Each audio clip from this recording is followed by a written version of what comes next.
கர்த்தருடைய பரிசுத்த நாமம் மகிமைப்படுவதாக. வசனத்தின் வெளிச்சத்தின் நிகழ்ச்சிக்கு யாவது அன்புடன் வரவேற்கிறது. மத்தேயு எழுதின சுவிசேஷம் 1ஆம் அதிகாரம் 18வது வசனத்திலிருந்து சில வார்த்தைகளை வாசித்து அதை குறித்து நாம் தியானிக்க போகிறோம். இயேசு கிறிஸ்துவனுடைய ஜனனத்தின் விவரமாவது, அவருடைய தாயாகிய மரியாள் யோசேப்புக்கு நியமிக்கப்பட்டிருக்கையில் அவர்கள் கூடி வரும் முன்னே அவள் பரிசுத்த ஆவியினால் கர்ப்பவதியானாள் என்று காணப்பட்டது.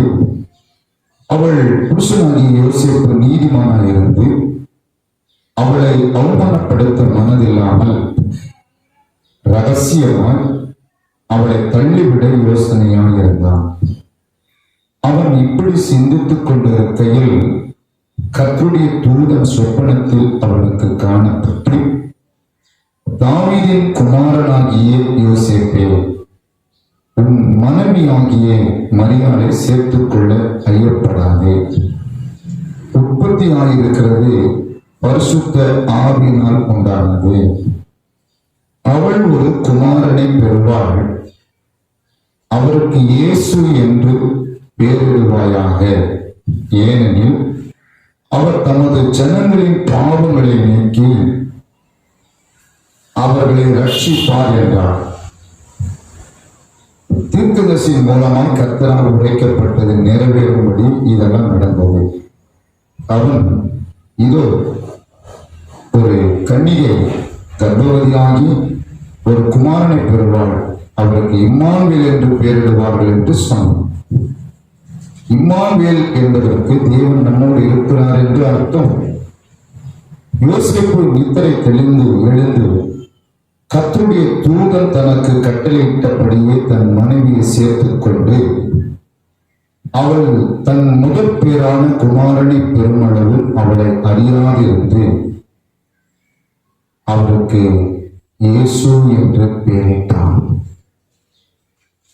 இந்த வார்த்தையை நீங்கள் பலமுறை வாசித்திருக்கலாம், கேட்டிருக்கலாம். ஆனால் யோசேப்பு மரியாள் யார் என்று உங்களுக்கு நல்லாவே தெரியும். யோசேப்பு மரியாளை திருமணம் செய்து கொள்ளும்படிக்கு நிச்சயம் பண்ணப்பட்டிருக்கிறார் ஒரு மனிதனாக இருந்தார். இந்த நிலையில தான் தேவ தூதன் வந்து மரியாளிடத்தில் சொல்லுகிறார், கிருபை பெற்றவளே வாழ்க, நீ கர்த்தரால் ஆசீர்வதிக்கப்பட்டவள். நீ ஒரு குமாரனை பெறுவாய், இயேசு என்று பெயரிடுவாய் என்று சொல்லும் போது லூக்கால வாசிக்கிறோம், நான் இன்னும் புருஷனை அறியனே, இது எப்படி ஆகும் என்று கேட்கிறார். தேவனால் கூடாத காரியம் ஒன்றுமில்லை. பரிசுத்த ஆவி உன் மேல வரும், உன்னதமானவருடைய பலன் வந்து உன் மேலே நிலையிடும், உன்னிடத்தில் பிறக்கும் பரிசுத்தம் உள்ளது என்று சொல்லி தூதர் சொன்ன உடனே மரியாள் சொல்லுகிறார், உம்முடைய வார்த்தையின்படி ஆக கடவுள், நான் ஆண்டவருக்கு அடிமை என்று சொல்லுகிறார்.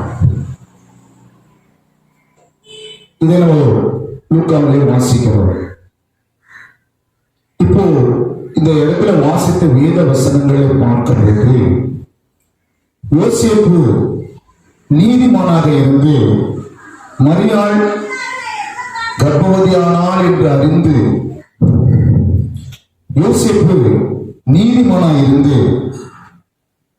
அவளை அவமானப்படுத்த மனதில்லாமல் ரகசியமாக அவளை தள்ளிவிட யோசனையாக இருந்தான்.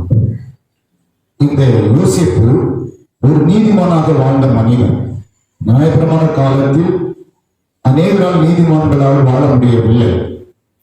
வேதத்தில் பார்க்கிற போது பரிசேயர்களால் கூட நீதிமானாய் வாழ முடியவில்லை. வேதப்பார்கள், வேதத்தை போதிக்கிறவர்கள் கூட அவர்களிடத்தில் கூட நீதி இல்லை. அவர்கள் பார்த்து நீதிமான் என்று வேதம் சொல்லப்படவில்லை.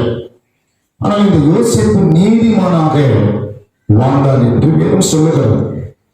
பாருங்கள், மரியாள் கர்ப்பவதி ஆகிவிட்டாள் என்பதை இந்த யோசேப்பு அறிந்து அவளை அவமானப்படுத்த மனதில்லை. ரகசியமாய் அவளை தள்ளிவிடலாம் என்று யோசனையாய் இருக்கிறார். இதில் ஒரு காரியத்தை நீங்கள் அறிய வேண்டும். தேவனுக்காக உண்மையுள்ள வாழ்க்கை வாழ்கிற, தேவ நீதியின்படி வாழ்கிற ஒரு மனிதன் ஒருவரை அவமானப்படுத்த துணிய மாட்டான் என்பதற்கு யோசேப்பை நாம் ஆதாரமாக எடுத்துக் கொள்ளலாம். பாருங்க, யோசேப்பு அவமானப்படுத்த மனதில்லை. தேவாரி ஆதியாகமத்தில் ஒரு யோசேப்பை குறித்து நம்ம பார்க்கிறோம். அவர்கள் சகோதரர்கள் யோசேப்பை அடித்து குழியிலே போட்டு, பிறகு யோசேப்பை கொடுமைப்படுத்தி தகப்பனாரிடத்திலே மரித்து போனான் என்று போய் சொன்னார்கள். ஆனால் அந்த யோசேப்பினிடத்தில் அவர்கள் கடைசியாக எகிப்துக்கு போகும்போது யோசேப்பும் நீதிமானா இருந்ததினாலே அந்த எகிப்து தேசத்திலே அவர்களை அவமானப்படுத்தவில்லை. அவர்களுக்கு வேண்டிய ஆதாரத்தை கொடுத்து அவர்களுக்கு தேவையான காரியங்கள் எல்லாம் செய்து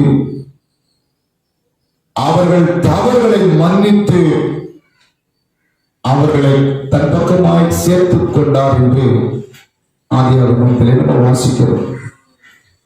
பாருங்கள், அந்த யோசேப்பு கூட தன் சகோதரர்களை அவமானப்படுத்தவில்லை. ஒரு நீதிமான் எந்த ஒரு காரியத்தையும் அறிந்தாலும் அவர் உடனே அதை அவமானப்படுத்துவதற்கு துணிய மாட்டார் என்பதை யோசேப்பினிடத்திலே நம்ம பார்க்கிறோம். அதனால ரகசியமாய் தள்ளிவிடலாம் என்ற ஒரு யோசனை மாத்திரம் அவனுக்கு இருந்தது. ஏனென்றால் நியாயப்பிரமாண காலம் திருமணத்துக்கு முன்பாக நிச்சயம் பண்ணப்பட்ட பிறகு, நிச்சயத்துக்கு முன்னாடி கர்ப்பவதியாய் ஒருவேளை மரியாள் இருந்தால் நிச்சயம் பண்ணிருக்க மாட்டார். நிச்சயம் பண்ணதுக்கு அப்புறம் மரியாள் கர்ப்பவதி ஆகிவிட்டாள். இப்போ மரியாள் கர்ப்பவதி ஆகியிருப்பதை அறிந்து ரகசியமாய் தள்ளிவிடலாம் என்று யோசனை இருக்கிறார். அப்போ நீதிமான் துணிகரமாய் ஒரு காரியத்தை செய்ய மாட்டார் என்பதை இங்கே நம்ம பார்க்கிறோம். இன்றைக்கு அநேக கிறிஸ்தவர்கள் துணிகரமாய் சில காரியங்களை செய்கிறதை பார்க்கிறோம். சிலரை குற்றப்படுத்துவது துணிகரமாய், சிலரை அவமானப்படுத்துவது துணிகரமாய். இன்றைக்கு வாட்ஸ்அப்பில், யூடியூப்ல எல்லாம் பார்க்கும்போது ஒருவருடைய ஒருவர் பிரசங்கத்தை குறை சொல்லிக் கொண்டு சில நீதிமன்றங்களை அவமானப்படுத்திக் கொண்டிருக்கிறதை பார்க்கிறோம். ஆனால் எல்லாவற்றையும் கர்த்தர் பார்த்துக் கொள்வார் என்று கர்த்தர் பட்சத்தில் விட வேண்டும். பாருங்கள், இந்த யோசேப்பு ஒரு நல்ல மனிதன். அவனுடைய வாழ்க்கையில அவன் நீதிமானாய் வாழ்ந்திருக்கிறான் என்று எதுவும் சொல்லுகிறது. நீதிமானுக்கு இப்படிப்பட்ட ஒரு நிலையை ஏன் கர்த்தர் அனுமதித்தார்? அவன் வாழ்க்கையிலே கொஞ்சம் அசந்து போயிருப்பான். மரியாள் கர்ப்பவதி ஆயிருக்கிறார் என்று கேட்ட உடனே ரகசியமாக தள்ளிவிட யோசனையா இருந்தான். தள்ளல யோசனையா இருந்தாரு. இப்படி சிந்தித்துக் கொண்டிருக்கையில் இன்னொரு காரியம், நீதிமான் எப்பவுமே எடுத்தோன்னு எதை செய்ய மாட்டான், ஆனா சிந்தித்து செயல்படுவான் என்பதை வேதம் நமக்கு காண்பிக்கிறது. இன்னைக்கு நிறைய பேருக்கு சிந்திக்கவே நேரம் இல்லை. ஒரு காரியத்தை எடுத்த உடனே முடிச்சிடணும், வேகமா செய்து முடித்து விட வேண்டும். வேகமாய் ஒரு காரியத்தை செய்து முடித்துவதற்கான காலங்கள் தான் இந்த காலம் என்று சொல்லி அதுக்கேற்ற டெக்னிக்ஸ் எல்லாம் இருக்கிறதுனால ஒரு காரியத்தை சீக்கிரமா முடிவுக்கு கொண்டு வரணும்னு நினைக்கிறாங்க. ஆனா யோசேப்போ மரியாள் கர்ப்பவதி ஆயிருக்கிறார் என்று அறிந்த பிறகு தள்ளி விடலாம் என்று யோசனையாக இருந்தது மாத்திரமல்ல, அவன் சிந்தித்துக் கொண்டிருந்தான் என்று சொல்லி பார்க்கிறோம். ஒரு தேவனுடைய பிள்ளை, தேவனுக்காக நீதியாய் வாழ்கிற ஒரு மனுஷன் சிந்திக்க தவற மாட்டான் என்பதை வேதம் நமக்கு காண்பிக்கிறது. நீங்கள் தேவனுக்கு நீதியாக வாழ்வது மாத்திரமல்ல, ஒரு காரியத்தை நீங்கள் சிந்திக்கும் போதுதான் அதிலே கர்த்தர் என்ன சொல்ல வருகிறார் என்று நீங்கள் கவனிக்க முடியும்.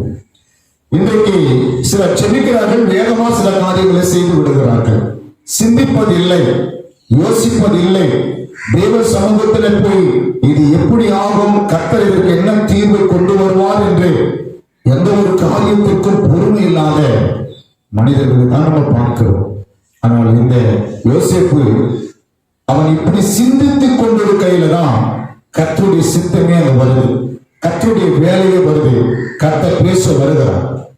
பாருங்க, கர்த்தர் எல்லார்கிட்ட பேச மாட்டாரு. ஒரு காரியத்தை நல்ல சிந்திக்க தருவவங்க தான் கர்த்தர் பேசுவார். எந்த ஒரு விஷயத்தையும் சிந்திக்கவே தெரியாது, எந்த விஷயத்தையும் யோசிக்க தெரியாது, எடுத்த கவுத்தான வேலையை முடிச்சிடணுன்ற மாதிரி இருக்கிற மனுஷங்கிட்ட கர்த்தர் பேசுறா கூட கவனிக்க மாட்டாங்க. கர்த்தருக்கு தெரியும். இன்னைக்கு பாருங்க, எல்லாரும் பிரசங்கத்தை கேட்கிறாங்க.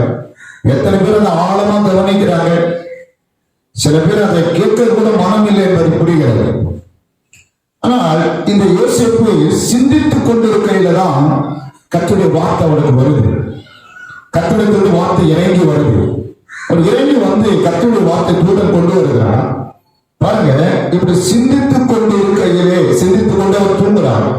கர்த்தருடைய தூதன் சொப்பனத்தில் அவனுக்கு காணப்பட்டு, தரிசனம் இல்ல, கவனிக்கணும், தரிசனம் அல்ல, சொப்பனம். இன்னைக்கு நிறைய பேர் பாருங்க, விசுவாசிகள் கூட சில குழப்பத்துக்குள் ஆகிறாங்க. சொப்பனம் தெரியல, தரிசனம் தெரியல. யோசேப்பு ஆதியாகமத்தில் நம்ம 37ஆம் அதிகாரத்தில் வாசிக்கும் போது அங்கே யோசேப்பு சொப்பனம் கண்டார் என்று சொல்லப்படுகிறார்.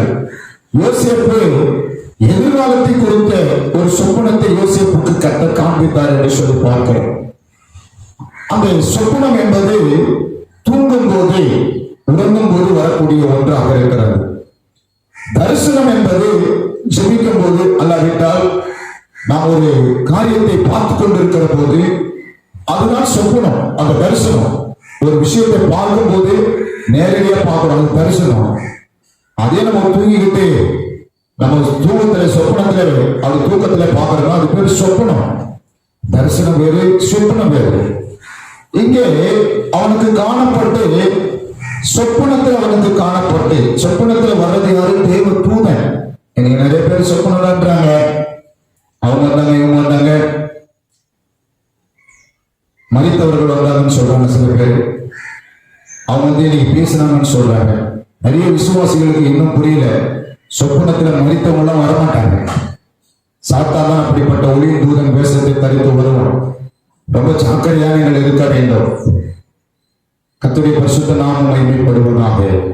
தேவ தூதன் சொப்பனத்தில் வெளிப்பட்டு, தாவீதின் குமாரனாகிய யோசேப்பே, தாவீதின் குமாரனாகிய யோசேப்பே, உன் மனைவி ஆகிய மரியாதை சேர்த்துக் கொள்ள ஐயப்படாத, யோசிக்காத, பயப்படாத. அவளிடத்தில் உற்பத்தி ஆகியிருக்கிறது பரிசுத்த ஆவியினால் உண்டானது. பரிசுத்த ஆவியினால் உண்டானது.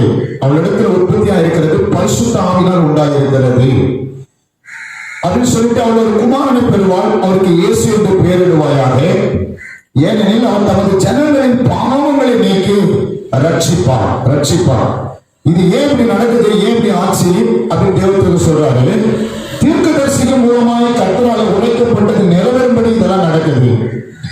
கர்த்தர் அவர் வச்சிருக்கிற திட்டம், தீர்மானம் இதெல்லாம் நிறைவேறும்படிதான் வாழ்க்கையில நடக்குது. அது நிறைவேறப்படி கர்த்தருடைய சித்தம் உன் மனைவி மேல நீ திருமணம் செய்து கொள்ள போறியே, நிச்சயம் பண்ணிருக்கிறியே மரியாதை, அவள் மேல நிறைவேறப்படி இருக்குது. அது நிறைவேறணும்னு ஏற்கனவே தேவன் திட்டம் பண்ணியிருக்கிறார். அந்த திட்டத்தை தான் இப்ப அவர் செய்து கொண்டிருக்கிறார். கர்த்தர் தான் இதை செய்யறாரு. அதனால அவளை சேர்த்துக்கொள்ள நீ என்ன பண்ணாத, ஐயப்படாத. அவளை சேர்த்துக்கொள், அவளை குறித்து யோசிக்க ஐயப்படாத. அவளுடைய குமாரனை பெரும்பால் இயேசு என்று பெயரிடுவாயாக. இயேசு என்று பெயரிடணும் சொல்றாரு. சேர்த்துக்கணும், பெயரிடணும்.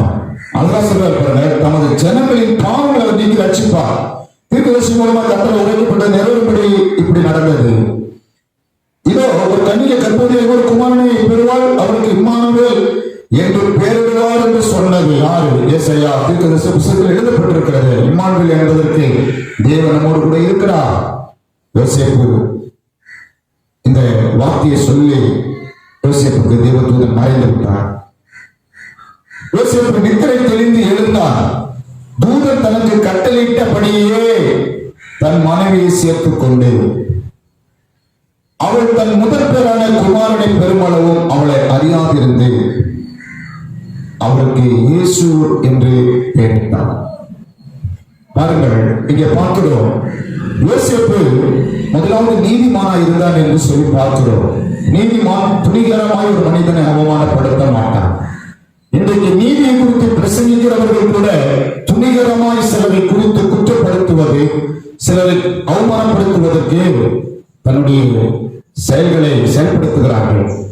கரங்களை நீட்டுகிறார்கள். ஆனால் யோசேப்பு அப்படிப்பட்டவர் அல்ல. யோசேப்பை மாதிரி ஒரு நீதிமானா இருந்தால் யோசேப்பு மாதிரி குணம் உள்ளவர் தான் நீதிமான் என்பதை நீங்க கண்டுபிடிக்க வேண்டும். யோசேப்பு மரியாதை அவமானப்படுத்த நினைக்கல, கர்த்தருடைய வார்த்தைக்கு கீழ்ப்படிந்தார். யோசேப்புக்குள்ள இரண்டாவது கர்த்தருடைய வார்த்தைக்கு கீழ்ப்படிந்தார். சொற்புணத்திலே அதை கேட்டு அந்த ஒரு குழப்பமான நிலையில அவருக்கு சொப்பனம் வருது. சரி, நீ எல்லாம் யோசிக்கணும்.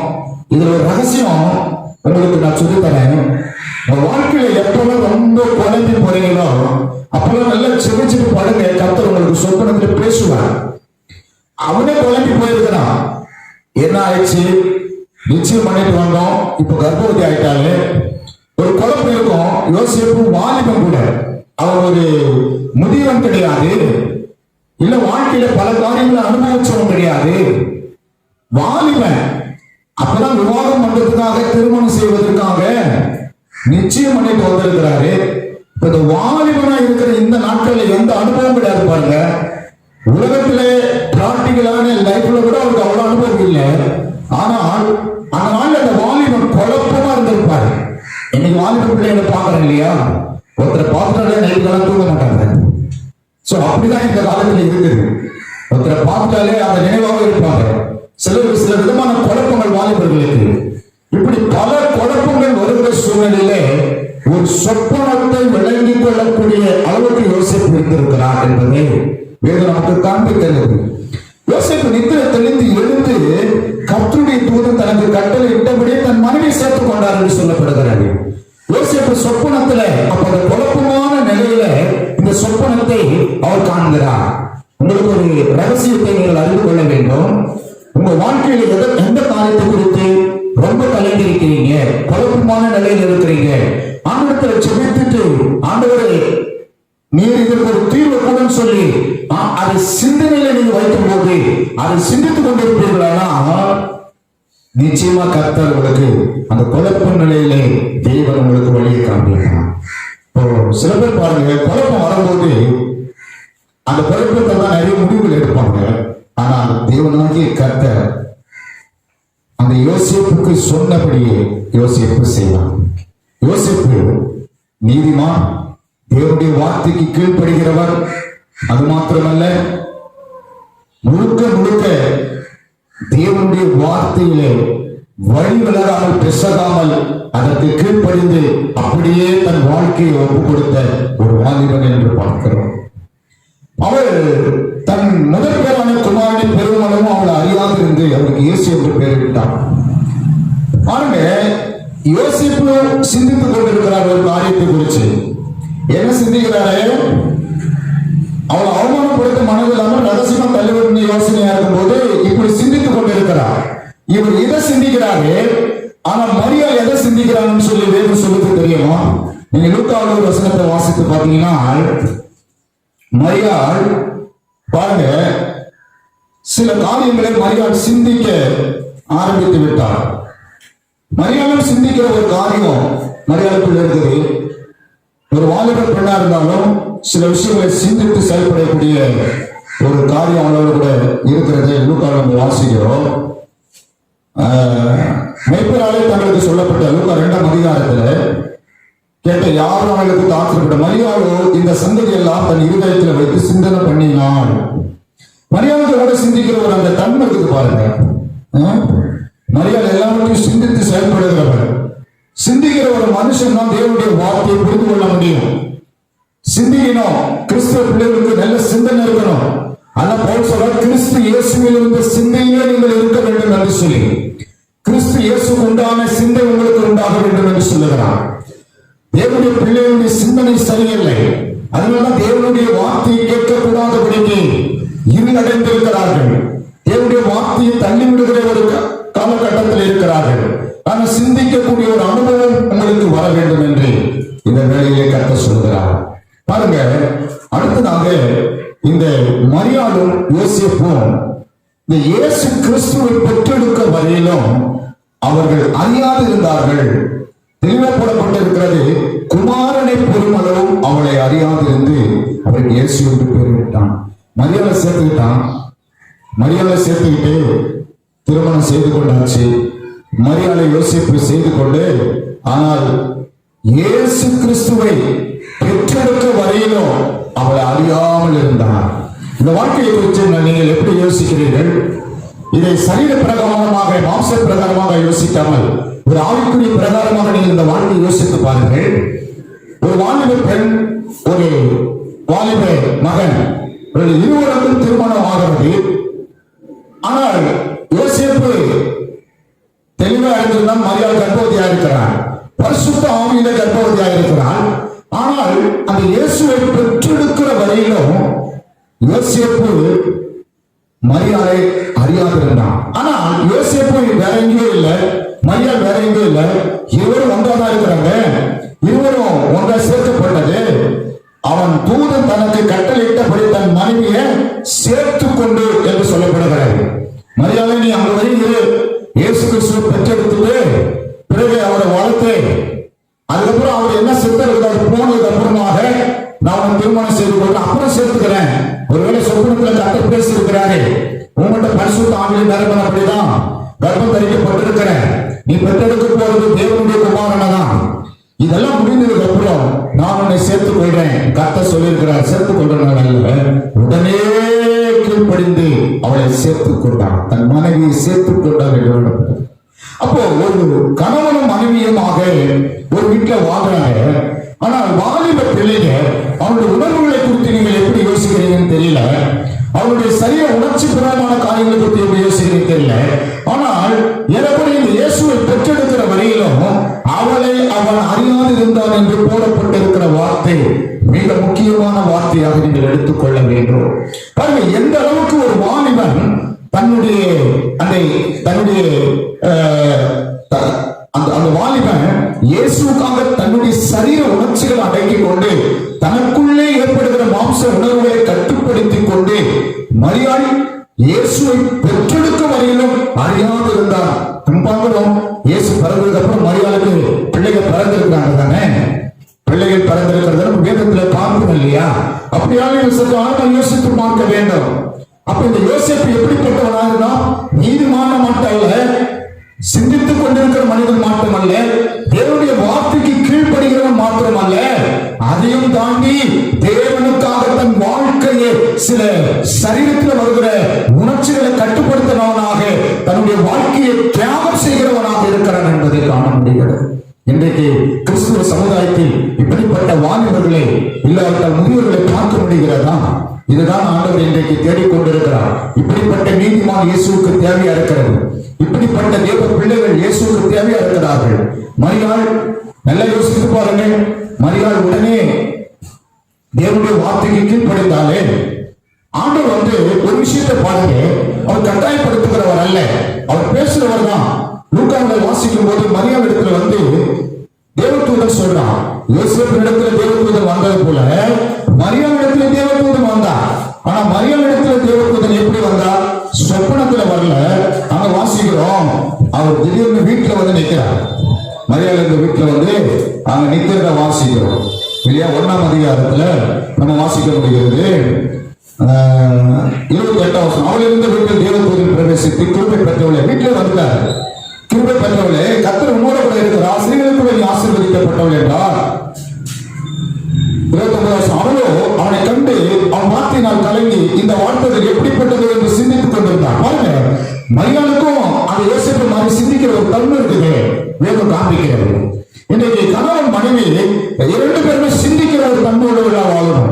கிறிஸ்துவ சமுதாயத்தில் இப்படிப்பட்ட சிந்தனை கொண்ட தேவ பிள்ளைகள் வேண்டும் என்று ஆண்டவர் எதிர்பார்க்கிறார். சிந்திக்கணும், சிந்தித்து பார்க்க வேண்டும். நீங்கள் என்ன ஆவி உள்ளவர்கள் என்பதை சிந்தித்து பாருங்கள், எண்ணி பாருங்கள். இயேசு கிறிஸ்து விரோதமாய் ஒரு கூட்டம் எழுப்பும் போது இயேசுவோட சீசர்கள் சொல்றாங்க, அக்கினி வரவழைச்சு அழிச்சிடலாமா, நீங்க என்ன ஆவி உள்ளவர்கள் என்பதை சிந்தித்து பாருங்கள் என்று இயேசு சொன்னார். பல இடங்களில் சிந்தித்து பாருங்கள் என்று இயேசு சொல்லுகிறதை கவனிக்க வேண்டும்.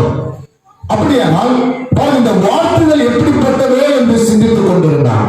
இந்த வாலிப பிள்ளை வயசுல இன்னைக்கு வாலிப பிள்ளைகளை பார்க்க கொஞ்சம் கூட சிந்திக்கிறதே இல்லை, மனம் போல நடக்கிறது, சிந்தனையே இல்லாம பின்னாடி என்ன நடக்கும் முன்னாடி என்ன நடக்க சிந்திக்கிறது இல்லை, இந்த விஷயம் எப்படி போய் முடியும்னு சிந்திக்கிறது இல்லை, அவங்க பாட்டு கண்மூடித்தனமாய் நடந்து போகிறது. இன்னைக்கு அப்படிப்பட்ட பிள்ளைகளை நம்ம பார்க்க முடியுது. ஆனால் மரியாள் அன்றைக்கு வாலிப பெண்ணா இருந்தாலும் ஒரு மனுஷன் தேவதூதன் வந்து வார்த்துறான்.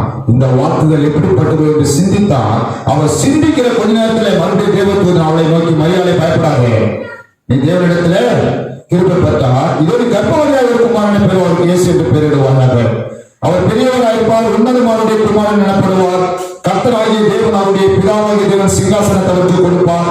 அவர் யாக்கோபின் குடும்பத்தாரை என்றைக்கு அரசாளுவார், அவருடைய ராஜ்யத்துக்கு முடிவுறாது என்றார். இதற்கு மரியாள் தேவதூதனை நோக்கி, எப்படி அவர் புருஷனை அறியானே, இதோ உங்கள் இடத்தில் அவர்கள் எலிசபெத் தன் முதிர் வயதிலே புத்திரனை கர்ப்பத்திருக்கிறாள். மறுபடியும் எனப்பட்ட அவளுக்கு இது 6 மாதம், தேவனால் கூட அதுக்காக ஒன்றும் இல்லை. அதற்கு மரியாள் சொல்ற, ஏதோ நான் ஆண்டவருக்கு அடிமை. பாருங்க, ஆண்டவருக்கு அடிமை.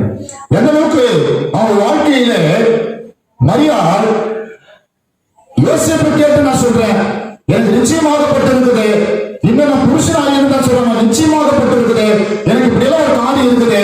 எத்தனையோ பெண்கள் எருசலேமிலே, எத்தனையோ பெண்கள் இஸ்ரவேல்ல மேசியா வருவார் என்ற வாக்கு தத்தத்தை கேட்டு தீர்க்கதரிசிகள் சொன்ன அந்த வாக்கு தத்தங்களை பிடித்துக் கொண்டு ஒரு கன்னிகை கர்ப்பவதி ஆகுவார் என்று சொன்னது போல நிறைய பேர் கண்ணீர் ஸ்திரீகளாக வாழ்றாங்களே, நிறைய பேர் கன்னிகைகளா இருக்கிறார்களே, அவரிடத்துல போய் பிறக்க வேண்டியதுதான். எனக்கோ நிச்சயம் பண்ணப்பட்டாயிற்று என்று சொல்லவில்லை. தன் வாழ்க்கையை அப்படியே ஒப்புக் கொடுக்கிறார்.